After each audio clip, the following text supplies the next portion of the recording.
Hello दोस्तों, स्वागत है आप सभी का आपके अपने यूट्यूब चैनल प्राइम प्रभाकर पे। दोस्तों, मैं आपको करा रहा हूँ उत्तर प्रदेश पीसीएस के लिए टेस्ट सीरीज को, जिसके तहत मैं करा रहा हूँ अभी जीएस वर्ड की टेस्ट सीरीज को। इसके पहले वीडियो में हमने 1 से 50 तक के क्वेश्चन डिस्कस किए थे। इस वीडियो में हम करने वाले हैं 51 से लेकर के 100 तक के क्वेश्चन डिस्कस, और तीसरा वीडियो में 100 से 150 तक क्वेश्चन करेंगे। तो इस प्रकार 3-3 वीडियो के माध्यम से मैं आपको कंप्लीट टेस्ट सीरीज कराऊँगा, ठीक है। और इसके बाद जब जीएस वर्ड की कंप्लीट हो जाएगी तो फिर बाकी जो भी मतलब अच्छी टेस्ट सीरीज हैं पीसीएस के लिए, वो वाली भी शुरू करेंगे। तो चलिए इस वीडियो को शुरुआत करते हैं। हमारा 51वां क्वेश्चन क्या कहता है, इसमें आपको मिलान करना है मौर्य शासन के में अधिकारियों को क्या कहा जाता था, उनके नाम मिलान करने हैं। अंतर्वेदिक कहते थे अंतःपुर के अध्यक्ष को, समाहर्ता कहते थे आय का संग्रहकर्ता जो होता था, सन्निधाता राज्य की कोष का अध्यक्ष होता था, और पौर जो है वो नगर का कोतवाल होता है। आज भी आप देखते होंगे कि जो महानगर होते हैं उसमें महापौर होता है। तो महापौर एक तरह का किसी भी शहर को चलाता है, तो उसी तरह से नगर का कोतवाल, उस समय कोतवाल बड़ी पोस्ट मानी जाती थी। तो ऐसे आप मतलब इससे अंदाज़ा लगा सकते हैं। तो इसलिए ऑप्शन सी सही हो जाएगा इस हिसाब से। इसमें तो आमने सामने मिलान करने वाले दिए हैं ज़्यादातर, पर आपको ये याद रखना है कि आपके एग्ज़ाम में ये चीज़ें ऐसे आपको रट लेनी है, क्योंकि आपके एग्ज़ाम में आमने सामने नहीं आएगा, ऐसे आएंगे, मतलब अलग अलग ही बन करके आएगा, ठीक है। नेक्स्ट क्वेश्चन है कि मौर्य वंश के बारे में निम्नलिखित कथनों पर विचार करना है। मौर्य वंश के उपरांत शुंग वंश का शासन प्रारंभ हुआ। जी हाँ, एकदम सही बात है। अंतिम मौर्य शासक जो था बृहद्रथ, उसकी हत्या करके पुष्यमित्र शुंग ने शुंग वंश का शुरुआत किया था। फिर है अंतिम मौर्य शासक बृहद्रथ की हत्या करके उसके सेनापति पुष्यमित्र सिंह ने कर दी थी और उसकी स्थापना की थी। ये बात हमने आपको बताई, ये भी सही है। फिर है उसने अपने जीवन काल में 2 अश्वमेध यज्ञ आयोजित किए थे। किसने? पुष्यमित्र शुंग की बात हो रही है यहाँ पे। तो ये भी आपको याद रखना कि ये भी सही है। और पुष्यमित्र शुंग ने कुल 2 किए थे अश्वमेध यज्ञ, ये बात आपको याद रखनी है, ठीक है। तो ये तीनों स्टेटमेंट रही, ऑप्शन डी आपका सही हो जाएगा। अगला है सिंधु घाटी सभ्यता की सबसे बड़ी इमारत कौन सी थी? मोहनजोदड़ो का महाजल कुंड, मोहनजोदड़ो का अन्नागार, मोहनजोदड़ो का स्नानागार, या फिर लोथल। तो सिंधु घाटी की जो सबसे बड़ी इमारत थी वो मोहनजोदड़ो का अन्नागार था, ये याद रखेंगे आप लोग, ठीक है। राजा की उत्पत्ति के विषय में प्रथम उल्लेख किस ग्रंथ में मिलता है? कौटिल्य का अर्थशास्त्र, शतपथ ब्राह्मण, ऐतरेय ब्राह्मण और तैतरेय ब्राह्मण। तो राजा की उत्पत्ति का जो प्रथम उल्लेख है वो आपको मिलता है ऐतरेय ब्राह्मण में, ये आपको याद रखना है। राजा की उत्पत्ति का प्रथम उल्लेख ऐतरेय ब्राह्मण में मिलता है, ठीक है। नेक्स्ट क्वेश्चन देखते हैं कि छांदोग्य उपनिषद का संबंध किस वेद संहिता से है? तो जो हमारा छांदोग्य उपनिषद है वो सामवेद से संबंधित है, ये आपको याद रखना है। छांदोग्य उपनिषद का संबंध किससे है? सामवेद से है, ठीक है। और एक क्वेश्चन और आता है कि प्रश्नोपनिषद मुंडकोपनिषद का जो है वो अथर्ववेद से संबंध है, ठीक है।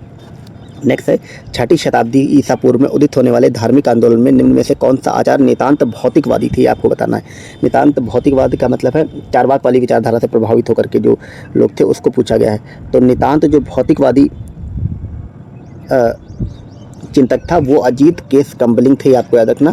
और ये कहते हैं कि मृत्यु के बाद सब कुछ नष्ट हो जाता है, जो कुछ है हमारा यही जीवन है, तो यही वाला सही हो जाएगा। इसके अलावा पूरन कश्यप जो थे, ये अच्छे या बुरे कर्मों का कोई फल नहीं होता, ये नितांत भौतिकवादी नहीं थे।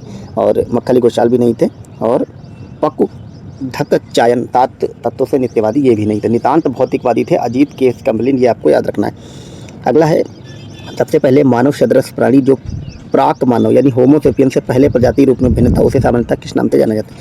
यानी कि हमारा जो हम लोग होमो सेपियंस स्पीशीज हैं और इससे जस्ट पहले वाली जो प्रजाति थी उसका क्या नाम है, ये आपको बताना है। तो वो आपके होमो इरेक्टस और पिथेक्रैंथोपस, ये दोनों के दोनों ही थे। तो ए और बी सही हो जाएगा, ठीक है। क्योंकि जैसे एशिया में कुछ और नस्ल थी और अफ्रीका में इसको कुछ और कहा जाता था। हालांकि होमो सेपियंस को बाद में आया और उसको माना गया कि हम होमो सेपियंस मूल रूप से अफ्रीकन थे, ठीक है। नेक्स्ट देखते हैं गंगा घाटी स्थल हैं उनको गणराज्य को आपको मिलान करना है। तो गंगा घाटी स्थल और उनके गणराज्य हैं उनमें आपको मिलान करना है। कपिल वस्तु जो था वो शाक गणराज्य से संबंधित था, वैशाली लिच्छवी से संबंधित था, कुशीनारा मल्ल से संबंधित था और मिथिला विदेह से संबंधित थी, ये आपको याद रखना है, ठीक है। तो इस प्रकार ऑप्शन सी सही हो जाएंगे। ये मतलब एक तरह से ये सारे फैक्ट होते हैं, आप एग्जाम में आएंगे तो इसको आपको एज इट इज मतलब आमने सामने ना दे करके बल्कि रट लेना है, क्योंकि ऐसे ही एग्जाम में आएगा तो ऊपर नीचे लिखा होगा। फिर अगला क्वेश्चन है कि प्रसिद्ध नैमिषारण्य तीर्थ के बारे में निम्नलिखित कथनों पर आपको विचार करना है। तो अगर नैमिषारण्य तीर्थ की बात करें, प्रसिद्ध नैमिषारण्य तीर्थ उत्तर प्रदेश के सीतापुर जिले में गोमती नदी पर है, एकदम सही बात है ये, ठीक है। फिर है यहाँ पर सोमवती अमावस्या को मेला लगता है, ये भी सही है। पौराणिक मान्यताओं के अनुसार यहाँ पर 88,000 ऋषियों ने एक साथ तपस्या की थी, ये भी सही है। तो उपयुक्त सभी सही हो जाएंगे, तीनों स्टेटमेंट सही हैं। नेक्स्ट है चंद्रगुप्त मौर्य के संबंध में निम्नलिखित कथनों पर विचार करना है आपको।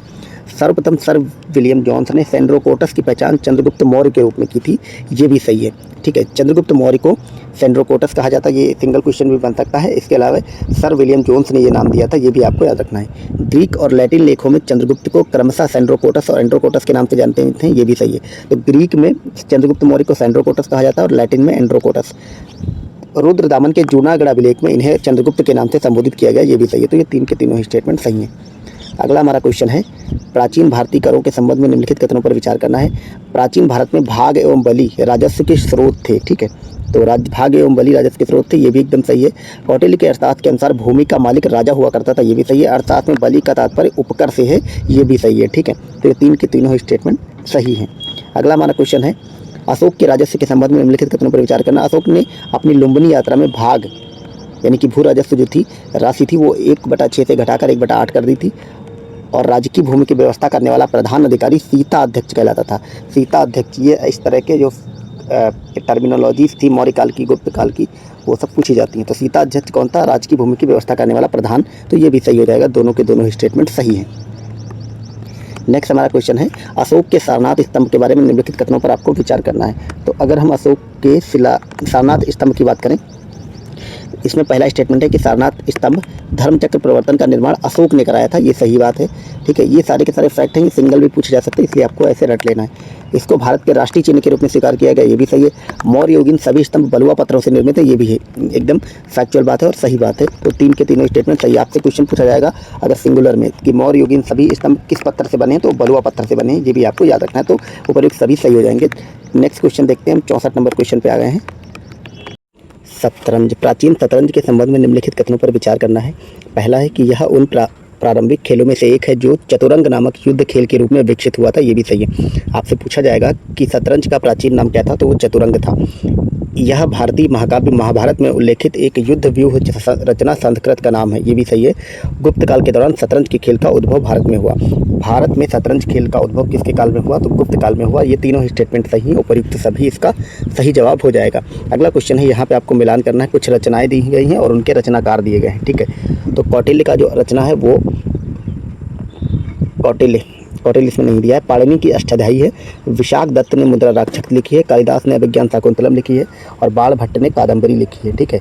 बाण भट्ट जो थे इन्होंने कादम्बरी लिखी। तो ये सभी सही हैं, 1, 2, 3 और 4 इसका मिलान हो जाएगा। अगला है, कालिदास के संबंध में असत्य कथन को आपको पहचानना है। पहला स्टेटमेंट है कि वह संस्कृत भाषा के महान कवि और नाटककार थे, ये एकदम सही है। फिर है, वह चंद्रगुप्त प्रथम के नवरत्नों में से एक थे, ये गलत है, ठीक है। ये गलत क्यों है? क्योंकि वह चंद्रगुप्त प्रथम के में नहीं थे, बल्कि वो चंद्रगुप्त जो द्वितीय था, जिसको कि चंद्रगुप्त विक्रमादित्य कहते हैं, उसके वो दरबारी के कवि थे, ठीक है। तो ये वाला गलत हो जाएगा, तो यही सही है। फिर है, चंद्रगुप्त ने उनको अपना राजदूत बनाकर कुंतल नरेश के दरबार में भेजा था, ये एकदम सही बात है। तो आपसे सिंगल में पूछा जा सकता है कि चंद्रगुप्त द्वितीय या विक्रमादित्य ने कालिदास को अपना राजदूत बनाकर किसके दरबार में भेजा था, तो वो भेजा था कुंतल नरेश के दरबार में। फिर है, उनके प्रमुख काव्य ग्रंथों में मेघदूतम और ऋतुसंहार प्रमुख हैं, तो ये भी सही है। कालिदास ने कुल 7 रचनाएं लिखी हैं, इसमें अभिज्ञान शाकुंतलम आती है, मेघदूतम आती है, ऋतुसंहारम आती है, कुमार संभवम आती है, रघुवंशम आती है, मालविकाग्निमित्रम आती है और विक्रमोर्वशीयम आती है, ठीक है। तो ये कालिदास के बारे में इतनी बातें हो गई। फिर है, मीमांसा दर्शन के संबंध में निम्नलिखित कथनों पर आपको विचार करना है। यहाँ पे अगर आपको हिंदी वाले की बजाय इंग्लिश वाला वर्जन देखना है तो इसके साइड में लिखा हुआ वो भी आप कंसीडर कर सकते हैं, ठीक है। अगर हिंदी में कोई शब्द नहीं समझ में आता या अगर आप इंग्लिश की सीरीज देख रहे हैं तो फिर नेक्स्ट देखते हैं।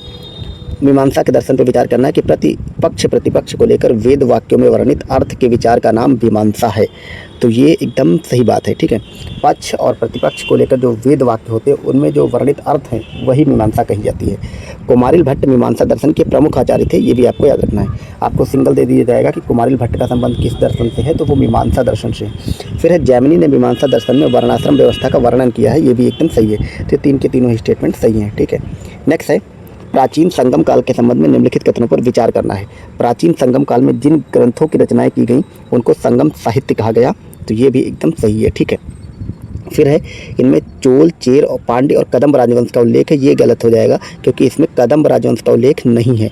फिर है, इसमें मुख्य रूप से राजाओं की प्रशंसा से संबंधित रचना को आगम तथा सामाजिक जीवन की रचनाओं को पूरम कहा गया है, तो ये सही है। तो इसमें 1 और 3 सही हो जाएगा, ऑप्शन नंबर ए, ठीक है।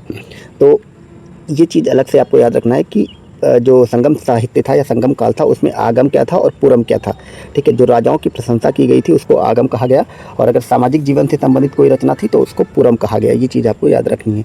नेक्स्ट है चोल वंश के संबंध में असत्य कथन को पहचानना है। तो चोल वंश के संबंध में असत्य कथन को पहचानना है। इसमें कहा गया कि चोल राज्य मध्यकाल के आरंभ में चोल मंडलम कहलाता था। ये एकदम सही है। चोल राज्य जो था वो मध्यकाल के आरंभ में चोल मंडलम कहलाता था। यह पांड्य राज्य के दक्षिण में स्थित था। ये गलत है। चोल जो था वो पांड्य के दक्षिण में स्थित नहीं था, ठीक है, बल्कि ये चोल थोड़ा सा पूर्वोत्तर में स्थित था, ठीक है, मतलब पांड्य के पूर्वोत्तर में था। कार्यकाल ने उरैयर को प्राचीन चोल साम्राज्य की राजधानी बनाया था। ये भी सही है। और अगला है उरैयर सूती वस्त्र उद्योग के लिए प्रसिद्ध था। ये भी सही है, ठीक है। तो आपको बस इसमें असत्य पहचाना, तो असत्य सिर्फ बी वाला हो जाएगा, ठीक। और ये आपको याद रखना है कि चोल काल में एक जगह थी उरैयर सूती वस्त्र के लिए प्रसिद्ध था। नेक्स्ट है कि निम्नलिखित में से चोल साम्राज्य की स्थापना किसने की थी। तो आप सबको पता है चोल साम्राज्य की स्थापना की थी विजयालय ने, ठीक है। नेक्स्ट है कनिष्क के संबंध में निम्नलिखित कथनों पर विचार करना है। तो अगर कनिष्क की बात करें, कनिष्क के राज्याभिषेक की तिथि 1960 में पुरातत्व विभाग द्वारा आम सहमति से 78 ईस्वी को स्वीकार किया गया है। ये एकदम सही बात हो जाएगी, ठीक है। फिर है 79 ईसा पूर्व से शक संवत का आरंभ माना जाता है। तो शक संवत का जो आरंभ है 79 नहीं बल्कि 78 ईसा पूर्व से माना जाता है, तो ये गलत होगा। इसकी प्रथम राजधानी पेशावर पुरुषपुर एवं द्वितीय राजधानी मथुरा थी। ये सही है। तो 1 और 3 इसमें सही हो जाएगा, 1 और 3। नेक्स्ट देखते हैं कि निम्नलिखित में से समुद्रगुप्त के संबंध में कौन सा कथन असत्य है। तो अगर समुद्रगुप्त की बात करें, इसमें लंका का राजा मेघवर्मन समुद्रगुप्त का समकालीन था। लंका का राजा मेघवर्मन समुद्रगुप्त का समकालीन था। ये सही है। मेघवर्मन ने समुद्रगुप्त के पास उपहारों सहित एक दूत दरबार में भेजा था। ये भी सही है। मेघवर्मन ने समुद्रगुप्त से अनुरोध किया था कि उसे भारत में एक बौद्ध विहार के निर्माण की अनुमति दी जाए। ये भी सही है। ये मेघवर्मन से संबंधित जितनी बातें यहाँ पे लिखी गई ये आपको याद रखना। ये वाली चीज़ पूछी गई है और खासकर बीपीएससी के एग्जाम में और यूपीपीएससी दोनों में पूछा गया है कि मेघवर्मन ने समुद्रगुप्त से अनुरोध किया था कि उसे भारत में एक बौद्ध विहार के निर्माण की अनुमति दी जाए, ठीक है। और ये सही है। समुद्रगुप्त ने मेघवर्मन के बौद्ध विहार के निर्माण संबंधित अनुरोध को अस्वीकार कर दिया था। ये गलत है क्योंकि समुद्रगुप्त ने इसे स्वीकार किया था और उसको भारत में बौद्ध विहार बनाने की अनुमति दे दी थी। तो डी वाला गलत सही हो जाएगा क्योंकि इसमें आपको गलत कथन पहचानना है। नेक्स्ट है कि निम्नलिखित में से कनिष्क के संबंध में निम्नलिखित में से कौन सा कथन असत्य है, ये आपको बताना है। यहाँ पे आपको याद रखना है कि इसमें असत्य पूछा गया तो 4 कथन लिखे हुए हैं और 4 में से 1 असत्य है और बाकी सभी सत्य हैं। जो सत्य कथन है उनको आपको एज इट इज 1 पॉइंट के रूप में याद कर लेना है, ठीक है। चलिए देखते हैं। असत्य कथन आपको बताना है। कनिष्क को कुशल प्रशासनिक व्यवस्था व नेतृत्व के कारण इतिहासकार द्वितीय अशोक कहते हैं। ये एकदम सही बात है। फिर है कनिष्क के शासनकाल के दौरान बौद्ध धर्म महायान और हीनयान में विभाजित हुआ था। ये भी सही है। कनिष्क के राजकवि अश्वघोष ने बुद्ध चरित्र की रचना की थी। ये भी सही है। फिर है कनिष्क के राजवैद्य अश्वघोष ने चरक संहिता लिखी थी। ये गलत है क्योंकि आपको सबको पता है कनिष्क जो चरक संहिता थी वो आचार्य चरक ने लिखी थी, ना कि अश्वघोष ने। तो यही वाला सही हो जाएगा। फिर नेक्स्ट है ये राजवंश दिए हुए गए और उनके संस्थापक से आपको मिलान करना है, ठीक है। इसमें जो गहड़वाल राजवंश था उसके संस्थापक चंद्रदेव थे। जजाक भुक्ति या चंदेल राजवंश इसके संस्थापक नन्नुक थे। द्वार समुद्र जिसको कि होयसल राजवंश कहते थे उसके जो संस्थापक थे वो विष्णुवर्धन थे। वारंगल या काकतेश जो राजवंश था उसके जो संस्थापक थे वो बेत प्रथम थे। ये आपको याद रखना। तो इस हिसाब से ऑप्शन नंबर ये सही हो जाएगा 1, 2, 3 और 4। नेक्स्ट देखते हैं 75 नंबर क्वेश्चन। भीमबेटका के संबंध में निम्नलिखित कथनों पर विचार करना है। भीमबेटका मध्य प्रदेश के रायसेन जिले में स्थित एक पुरापाषाणिक आवासीय स्थल है। ये भी एकदम सही बात है, ठीक है। पुरापाषाण में भी ये भीमबेटका जो था वो मध्य पुरापाषाण काल का स्थल था। ये आपको याद रखना। ये मध्य प्रदेश के रायसेन जिले में पड़ता है। फिर है यह आदिमानव द्वारा बनाए गए शैलचित्रों और शैलाश्रयों के लिए प्रसिद्ध है। ये भी सही है। फिर है ये चित्र भारतीय उपमहाद्वीप में मानव जीवन के प्राचीनतम चिन्ह है। ये भी एकदम सही है। तो 3 की तीनों स्टेटमेंट सही। ऑप्शन नंबर सी इसका सही जवाब हो जाएगा। अगला है कि वेदों को भली भांति समझने के लिए 6 वेदांगों की रचना की गई थी। निम्नलिखित में से कौन शामिल नहीं। तो 6 वेदांग आपको याद रखना। 6 वेदांग कौन कौन से होते हैं। 6 वेदांग एक तो है शिक्षा, ज्योतिष, कल्प, व्याकरण, निरुक्त और छंद। ये जो 6 मैंने बोले ये 6 के 6 आपके 6 वेदांग हैं और ये वेदों को समझने के लिए बनाए गए थे। अब इसमें आपको बताना है कि इसमें से कौन शामिल नहीं है। तो इसमें जो आपका ये है दर्शन, ये शामिल नहीं है। दर्शन जो है वो 6 वेदांग में शामिल नहीं है। इसके अलावा शिक्षा, ज्योतिष, कल्प, निरुक्त और छंद ये शामिल है। तो केवल ऑप्शन 4 सही हो जाएगा, यही इसमें शामिल नहीं है। नेक्स्ट देखते हैं 77 नंबर क्वेश्चन। ऐतिहासिक साहित्यिक स्रोतों के संबंध में निम्नलिखित कथनों पर विचार करना है। तो इसमें नंबर 1 है कि प्लिनी ने पहली सदी में नेचुरल हिस्ट्री नामक पुस्तक लिखी थी। ये एकदम सही बात है। नेचुरल हिस्ट्री नामक पुस्तक किसने लिखी थी। प्लिनी ने।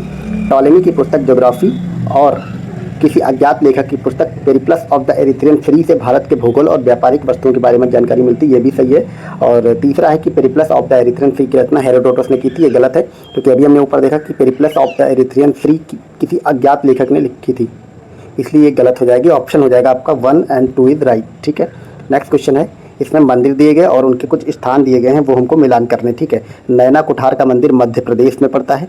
नैना कुठार का मंदिर, ये आपको रट लेने हैं, इस टाइप के मंदिर वाले क्वेश्चन पूछे जाते हैं। अब तो मिलान करने को देने लगा है कि नैना कुठार का मंदिर मध्य प्रदेश में। देवगढ़ का दशावतार मंदिर ये झांसी में पड़ता है, उत्तर प्रदेश में। भीतरगांव का मंदिर ये कानपुर में है, यूपी के। और तिगवा का मंदिर जो है वो जबलपुर मध्य प्रदेश में है। तो इस हिसाब से ऑप्शन बी आपका सही हो जाएगा, 1, 2, 3 और 4। नेक्स्ट है, बाणभट्ट के हर्षचरित के अनुसार हर्ष की मंत्रिपरिषद काफ़ी व्यवस्थित थी। तो यहाँ पे आपको क्वेश्चन में ही 2-3 फैक्ट हैं कि बाणभट्ट ने हर्षचरित लिखी। हर्षचरित किससे संबंधित है? हर्षवर्धन से। और इसमें हर्षवर्धन की मंत्रिपरिषद को उसने काफ़ी व्यवस्थित बताया है। अब इसमें बताना है कि इनमें कौन सा युग्म असत्य है। ठीक है, अवंती जो है वो युद्ध और शांति का मंत्री था, ये सही है। सिंहनाद हर्ष की सेना का महासेनापति था, ये भी सही है। और कुंतल अश्व सेना का मुख्य अधिकारी था, ये पूछा गया है, अलग से आपको याद रखना है कि जो कुंतल है वो क्या था हर्ष की सेना में? कुंतल अश्व सेना का मुख्य अधिकारी था। और स्कंदगुप्त हस्ती सेना का प्रमुख था, ये गलत है। ठीक है, क्योंकि स्कंदगुप्त का संबंध कादम्बरी या फिर बाणभट्ट के हर्षचरित से नहीं है। स्कंदगुप्त एक स्वतंत्र शासक था, तो यही वाला सही हो जाएगा, यानी कि गलत बताना है। नेक्स्ट है, पुलकेशन द्वितीय के बारे में कथनों पर विचार करना है कि वह चालुक्य वंश का सबसे प्रसिद्ध शासक था, तो ये एकदम सही है। उसके विषय में ऐहोल अभिलेख उसके समकालीन कवि रविकीर्ति द्वारा लिखित प्रशस्ति से जानकारी मिलती है, ये भी सही है। तो ऐहोल अभिलेख लिखा है रविकीर्ति ने, किससे संबंधित है? पुलकेशन द्वितीय से। ठीक है, उसके उत्तराधिकारी के रूप में सत्याश्रय यानी कि विक्रमादित्य प्रथम चालुक्य वंश का शासक बना, ये भी सही है। तो 3 के तीनों ही स्टेटमेंट इसमें सही आते हैं। नेक्स्ट क्वेश्चन है, प्रेम की कथा पर आधारित शिल्पाधिकारम का लेखक कौन है? ये साउथ की जो इस तरह की किताबें हैं इनके लेखक बहुत एग्जाम में पूछे जाते हैं। शिल्पाधिकारम जो है वो प्रेम की कथा पर आधारित है और इसका जो लेखक है वो इलंगो आदिगल है। इलंगो आदिगल ने शिल्पाधिकारम नामक पुस्तक लिखी है। ठीक है, ये आपको याद रखना है। नेक्स्ट है 82 नंबर क्वेश्चन, विरूपाक्ष मंदिर के बारे में निम्नलिखित कथनों पर विचार करना है। ये कहता है कि विरूपाक्ष मंदिर हम्पी कर्नाटक में है, एकदम सही बात है। यह दक्षिण भारतीय द्रविड़ स्थापत्य शैली में निर्मित है, ये भी सही है। और यह मंदिर भगवान शिव को समर्पित है, ये भी सही है। तो ये 3 के तीनों ही स्टेटमेंट सही हैं, ये आपको याद रखना है। ठीक है, नेक्स्ट है कोणार्क के सूर्य मंदिर के बारे में निम्नलिखित कथनों पर आपको विचार करना है। तो कोणार्क का जो सूर्य मंदिर है इसके बारे में देखते हैं। बात है कि कोणार्क के सूर्य मंदिर का निर्माण गंग वंश के शासक नरसिंह देव वर्मन प्रथम ने कराया था, सही है। यह पूरी उड़ीसा राज्य में स्थित है, ये भी सही है। और अगला है, कलिंग शैली में निर्मित इस सूर्य मंदिर को काला पैगोडा या फिर ब्लैक पैगोडा भी कहते हैं, तो ये भी सही है। ठीक है, इसे यूनेस्को द्वारा वर्ष 2020 में विश्व धरोहर घोषित किया गया था, ये गलत है क्योंकि यूनेस्को ने इसे विश्व धरोहर स्थल की सूची में शामिल किया था, लेकिन 2020 में नहीं बल्कि 1984 में इसको शामिल किया था, तो ये गलत हो जाएगा। 1, 2 और 3 राइट, यानी कि ऑप्शन नंबर बी सही हो जाएगा। फिर है बिंदुसार, जो कि मौर्य काल का शासक था, इसके बारे में कथनों पर विचार करना है। वो क्या कहता है कि बिंदुसार चंद्रगुप्त मौर्य का उत्तराधिकारी बना, ये भी सही है। बिंदुसार को अमित्रघात के नाम से जाना जाता था, ये भी सही है। ठीक है, फिर है वायु पुराण में बिंदुसार को भद्रसार कहा गया। ऐसे क्वेश्चन खूब पूछे जाते हैं कि किस पुराण में किस शासक को क्या कहा गया है या उसके बारे में क्या जानकारी मिलती है। ठीक है, तो वायु पुराण में बिंदुसार को कहा गया भद्रसार। और इसी तरह एक क्वेश्चन ये आता है कि मौर्य शासन का वर्णन जो है वो मत्स्य पुराण में है और वायु पुराण में गुप्त वंश के शासकों का वर्णन मिलता है। तो उपर्युक्त सभी इसमें सही हो जाएंगे। ये सारे के सारे जो स्टेटमेंट है ये अपने आप में एक स्वतंत्र क्वेश्चन भी बन सकते हैं। फिर नेक्स्ट देखते हैं कि बिंदुसार के शासन में तक्षशिला में हुए 2 विद्रोहों का वर्णन मिलता है। इस विद्रोह को दबाने के लिए बिंदुसार ने किसे भेजा था? ऐसे क्वेश्चन बहुत मिलते हैं। तो उसने पहले सुसीम को और बाद में अशोक को भेजा था, ये वाला स्टेटमेंट सही है और यही वाली इसका आंसर होगा। तो तक्षशिला में जो 2 विद्रोह हुए थे बिंदुसार के समय में, ये भी आपसे पूछा जा सकता है कि तक्षशिला में 2 विद्रोह किसके शासनकाल में हुए थे? तो बिंदुसार के शासनकाल में हुआ था। इसको दबाने के लिए बिंदुसार ने सबसे पहले सुसीम को भेजा और उसके बाद अशोक को भेजा, तो यही वाला सही हो जाएगा। फिर है चोल प्रशासन में भाग लेने वाले उच्च पदाधिकारियों और निम्न पदाधिकारियों को क्रमशः क्या कहा जाता था? तो वो कहते थे पेरुंदरम और सेरुंदरम, ये एक सही जवाब है। तो यहाँ पे आपको याद रखना कि चोल प्रशासन के जो उच्च अधिकारी थे उनको पेरुंदरम कहते थे और उनके जो निम्न पदाधिकारी थे उनको सेरुंदरम कहा जाता था। फिर है पाल वंश के संबंध में निम्नलिखित कथनों पर विचार करना है। पाल वंश की स्थापना गोपाल ने की थी, ये भी सही है। गोपाल ने बंगाल को अपने नियंत्रण में एकीकृत किया और यहाँ तक कि मगध को भी अपने नियंत्रण में ले लिया था, ये भी सही है। और पाल वंश की राजधानी बिहार का मुंगेर थी, ये भी सही है। तो ये 3 के तीनों स्टेटमेंट सही है और पाल वंश के बारे में बहुत इंपॉर्टेंट इन्फॉर्मेशन यहाँ पे दी गई है। फिर है कथन और कारण वाले स्टेटमेंट, वो क्या कहते हैं? इसमें आपका जो अभिकथन है वो ये कहता है चंद्रगुप्त मौर्य का साम्राज्य उत्तर पश्चिम में ईरान फारस से लेकर पूर्व पश्चिम में बंगाल तक, उत्तर में कश्मीर से लेकर दक्षिण में और उत्तरी कर्नाटक मैसूर तक फैला हुआ था, ये आपको बताना है, ठीक। मतलब ये सही है या गलत है, ये एकदम सही स्टेटमेंट है। फिर है इसका कारण कि चंद्रगुप्त मौर्य की दक्षिण भारत की विजय के विषय में जानकारी तमिल ग्रंथ अहनानूर और मुरनानूर तथा अशोक के अभिलेखों से मिलती है, ये भी सही है, ठीक। तो ये दोनों ही स्टेटमेंट सही है, लेकिन अगर व्याख्या की बात करें तो ये जो कारण है ये इस अभिकथन की व्याख्या नहीं करता, क्योंकि इसमें चंद्रगुप्त मौर्य के साम्राज्य की बात की गई है और इसमें चंद्रगुप्त मौर्य के बारे में कौन सी जानकारी मिलती है, खासकर दक्षिण विजय की, ठीक है। तो ये इसकी व्याख्या नहीं करता है, इसलिए आपका ऑप्शन नंबर 20 सही हो जाएगा इसमें। फिर अगला है त्रिपिटक के बारे में निम्नलिखित कथनों पर विचार करना है। त्रिपिटक बुद्ध धर्म की शिक्षाओं का संकलन है, ये एकदम सही है। इसे 3 भागों में विभाजित किया गया है, सुत्त पिटक, अभिधम्म पिटक और विनय पिटक। तो ये भी सही है, 3 भागों में विभाजित है। इसे मूलतः पाली ग्रंथ में लिखा गया था, पाली भाषा में, और विभिन्न भाषाओं में अनुवादित है, ये भी सही है। तो ये उपयुक्त सभी इसमें सही हो जाएगा। फिर अगला आपको ये वही जो हमने आपको त्रिपिटक बताया था वो यहाँ पे मिलान करना है बुद्ध धर्म से संबंधित। त्रिपिटक क्या था? त्रिपिटक बुद्ध धर्म का दर्शन था। विनय पिटक संघ संबंधी नियम इसमें बनाए गए थे। सुत्त पिटक धार्मिक सिद्धांत थे और अभिधम्म पिटक जो था उसमें दार्शनिक सिद्धांत थे। तो ये इस हिसाब से आपका ऑप्शन नंबर सी सही हो जाएगा। 1, 2, 3 और 4 ये आपको रट लेना इसी तरह कि विनय पिटक में क्या था, सुत्त पिटक में क्या था और अभिधम्म पिटक में क्या था। अगला क्वेश्चन है, कुमारगुप्त के शासनकाल में गुप्त साम्राज्य पर किसने आक्रमण किया था? तो कुमारगुप्त के शासनकाल में गुप्त साम्राज्य पर आक्रमण हुआ था सफ़ेद हूणों का। यहाँ पे हूण तो आप सबको पता रहता है, लेकिन यहाँ पे ऑप्शन कितना बढ़िया बनाया कि इन्होंने हरे हूण, काले हूण, सफ़ेद और लाल हूण बात करी, लेकिन जो आक्रमण हुआ था भारत में गुप्त काल में वो सफ़ेद हूणों का हुआ था। ये आपको याद रखना। एक चीज़ और याद रखना कि जो सफ़ेद हूण होते हैं इनको हेफथलाइट्स कहा जाता है। सफ़ेद हूणों को हेफथलाइट्स कहा जाता है। अगला है गुप्तकालीन भारतीय समाज के बारे में निम्नलिखित कथनों पर विचार करना है। गुप्तकालीन भारतीय समाज परंपरागत 4 वर्णों ब्राह्मण, क्षत्रिय, वैश्य, शूद्र में विभाजित था, ये सही है। इस काल में ब्राह्मणों को सर्वोच्च स्थान प्राप्त था, ये भी सही है। गुप्त काल से पहले ब्राह्मण केवल 6 कार्य निश्चित किए गए थे, ये भी सही है। तो इस प्रकार ये तीनों स्टेटमेंट आपके सही हो जाते हैं। अब हम आगे हैं 93 नंबर क्वेश्चन पे। सोलंकी वंश के बारे में निम्नलिखित कथनों पर विचार करना। इस 150 टेस्ट सीरीज जब आपके 150 क्वेश्चन कंप्लीट होंगे तो आप देखेंगे पूरी कंप्लीट एंशिएंट हिस्ट्री के सारे फैक्ट कवर हो गए, क्योंकि एक क्वेश्चन में 4 फैक्ट दिए हुए, वो 3-4 क्वेश्चन अपने आप में एक स्वतंत्र क्वेश्चन होते हैं, ठीक है। तो बहुत बढ़िया टेस्ट सीरीज इन्होंने बनाई है। देखते हैं सोलंकी वंश के बारे में। सोलंकी वंश का अंतिम शासक भीम सेकंड था, एकदम सही बात है। भीम सेकंड के एक सामंत लवण प्रसाद ने गुजरात में बघेल वंश की स्थापना की, ये भी सही है। तो ये जैसे आए आपका फ्री क्वेश्चन हो गया कि गुजरात में बघेल वंश की स्थापना किसने की थी? लवण प्रसाद ने। लवण प्रसाद कौन था? भीम सेकंड का एक सामंत था। फिर है बघेल वंश का कर्ण सेकेंड गुजरात का अंतिम हिंदू शासक था, ये भी सही है। और इसने अलाउद्दीन खिलजी की सेनाओं का मुकाबला किया था, ये भी सही है। तो इसका सभी के सभी स्टेटमेंट सही है। अब सोलंकी वंश के बारे में एक कंप्लीट इन्फॉर्मेशन यहाँ पे दी हुई है, यहीं पे घुमा फिरा करके आपको एग्जाम में सवाल मिल जाएगा। फिर देखते हैं गुप्त काल के बारे में निम्नलिखित कथनों पर आपको विचार करना है। गुप्तों को कुषाणों का सामंत माना जाता है।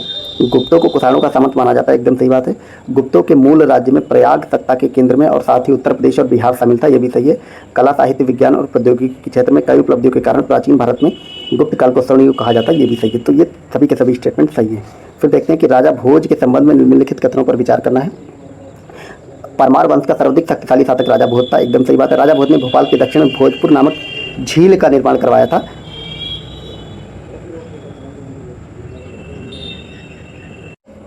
तो ये भी सही है कि राजा भोज ने भोपाल के दक्षिण में, जो भोपाल शहर के दक्षिण में जो भी अब तो बीच में आ गई है, वो जो झील बना हुआ है भोजताल जिसको कहते हैं, वो राजा भोज ने बनवाया था। राजा भोज कविराज की उपाधि से विवर्धित शासक था, ये भी सही है। तो इसमें आपके सभी कथन सही है, सत्य कथन बताने यहाँ पे गलत लिख दिया गया है। उपरोक्त सभी सही हो गई, ठीक है। असत्य नहीं होंगे बल्कि सत्य होंगे। फिर है निम्नलिखित में से किस पुष्यभूति शासक ने परम भट्टारक महाराजाधिराज की उपाधि धारण की थी? ऐसे क्वेश्चन बनते हैं कि परम भट्टारक महाराजाधिराज की उपाधि जो है वो प्रभाकर वर्धन ने धारण किया था। प्रभाकर वर्धन वंश का शासक था और ये हर्षवर्धन के पिता थे, ठीक है। फिर नेक्स्ट है तराइन के युद्ध के संबंध में निम्नलिखित कथनों पर आपको विचार करना है। तराइन का प्रथम युद्ध 1911 ईस्वी में हुआ, जिसमें पृथ्वी तिथि की विजय हुई एवं गोरी की हार हुई थी, ये एकदम सही है। फिर है तराइन का द्वितीय युद्ध 1192 में हुआ, इसमें गोरी की विजय हुई और पृथ्वी तिथि की हार हुई थी, ये भी सही है। फिर है तराइन की तीसरी लड़ाई 1215 ईस्वी में इल्तुतमिश और ताजुद्दीन यल्दौस के बीच लड़ी गई, जिसमें इल्तुतमिश ने यल्दौस को पराजित किया था, ये भी सही है। तो इस प्रकार ये तीनों की तीनों स्टेटमेंट सही। इसमें आपको क्या याद रखना, मेनली जो तीसरा वाला स्टेटमेंट है वो याद रखना है, क्योंकि तराइन का प्रथम और द्वितीय युद्ध तो लोग याद रखते गौरी और पृथ्वीराज चौहान के बारे में था, लेकिन तराइन का तीसरा युद्ध भी हुआ था जो कि इल्तुतमिश और ताजुद्दीन यल्दौस के बीच 1215 में हुआ था, ये आपको याद रखना है, ठीक है। फिर देखते हैं राजा भोज के बारे में। फिर यहाँ पे कुछ कथन लिखे गए और आपको बताना है इसमें क्या क्या सही है। तो राजा भोज ने भोपाल के दक्षिण में भोजपुर झील बनवाई, अभी हमने देखा, सही है। राजा भोज कविराज की उपाधि से विभूषित था, ये भी सही है। भोज ने अपनी राजधानी में सरस्वती मंदिर का निर्माण करवाया था, ये भी सही है। और इस मंदिर के परिसर में संस्कृत विद्यालय भी खोला गया था बाद में, ये भी सही है। तो ये सभी के सभी स्टेटमेंट सही है। अब हम देखते हैं 99 नंबर हमारे क्वेश्चन पे। विग्रह राज के बारे में इसमें कुछ बातें लिखी गई हैं। विग्रह राज फोर्थ के बारे में निम्नलिखित कथनों पर विचार करना है। हरिकेन नामक संस्कृत नाटक का रचयिता विग्रहराज फोर्थ था, ये सही है। सोमदेव विग्रहराज फोर्थ के राजकवि थे, ये भी सही है। इन्होंने ललित विग्रहराज नामक नाटक लिखा, ये भी सही है। अढ़ाई दिन का झोपड़ा नामक मस्जिद शुरू में विग्रहराज फोर्थ द्वारा निर्मित एक विद्यालय था, ये आपको याद रखना। अढ़ाई दिन का झोपड़ा है, ठीक है, ये प्रारंभ में एक विद्यालय था। तो ये सभी के सभी स्टेटमेंट सही हैं। विग्रहराज फोर्थ के बारे में कंप्लीट इन्फॉर्मेशन दी हुई है। कंप्लीट का मतलब है कि अब जो विग्रहराज के बारे में अगर कोई क्वेश्चन पूछा जाएगा तो इन्हीं सब के बारे में पूछा जाएगा। तो ये सारे स्टेटमेंट आपको याद रखने हैं। अब हम देखते हैं इस एक वीडियो का अंतिम क्वेश्चन, 100 नंबर क्वेश्चन पे प्रतिहार वंश के बारे में निम्नलिखित कथनों पर विचार करना है, ठीक है। प्रतिहार वंश का सर्वाधिक शक्तिशाली शासक मिहिर भोज था, एकदम सही बात है। मिहिर भोज ने अपनी राजधानी कन्नौज बनाई थी, ये भी सही है। और वह विष्णु भक्त था, उसने विष्णु के समान में आदि वराह की उपाधि धारण की थी, ये भी सही है। तो सभी के सभी स्टेटमेंट सही हैं। आप देख रहे हैं कि ये जो एक क्वेश्चन बनाया है इन्होंने, एक क्वेश्चन में एक शासक है जिसके बारे में बात की गई, तो कंप्लीट मेन वो सारी बातें लिख दी गई जो आपके एग्जाम में क्वेश्चन बन सकती हैं। तो जैसे प्रतिहार वंश के बारे में पूछा जाएगा, इसका शक्तिशाली शासक कौन था? मिहिर भोज था। उसकी राजधानी क्या थी? कन्नौज थी। वह विष्णु भक्त था, उसने आदि वराह की उपाधि धारण की थी, इसीलिए क्योंकि वराह विष्णु जी का अवतार होता था, ठीक है। तो इसलिए सभी सही हो जाएंगे। तो इस प्रकार इस वीडियो में हमने 50 क्वेश्चन देख लिए 51 से 100 तक। अगला वीडियो जो कि कल आएगा, रोज एक वीडियो आ रही जिसमें हम कंप्लीट एंशिएंट हिस्ट्री को कवर करते हुए 100 से लेकर के 101 से 150 तक कंप्लीट क्वेश्चन देखेंगे। फिर ऐसे ही करते करते हम कंप्लीट सारी टेस्ट सीरीज को कवर कर लेंगे। और अभी सेक्शनल होंगी, उसके बाद कुछ टेस्ट, उसके बाद अगला जो हमारा टेस्ट आएगा मेडिकल का, फिर मॉडर्न का, फिर अन्य सब्जेक्ट के, ऐसे करके फिर हम फुल लेंथ टेस्ट देखेंगे। एग्जाम आते आते लगभग हम 70-80 टेस्ट आपके कंप्लीट कर लेंगे अलग अलग कोचिंग्स के, ठीक है। तो चलिए इस वीडियो कैसी लगी आप लोग फीडबैक मुझे बताएं, या मैं सेक्शनल खत्म करके डायरेक्ट फुल लेंथ टेस्ट कराऊँ, वो भी अगर आपको चाहिए तो फीडबैक दे सकते हैं। जैसा आप बताएंगे वैसे आगे इसके वीडियोस मिलेंगे। चलिए वीडियो को यहीं पे एंड करते हैं। Thank you so much for watching, bye bye.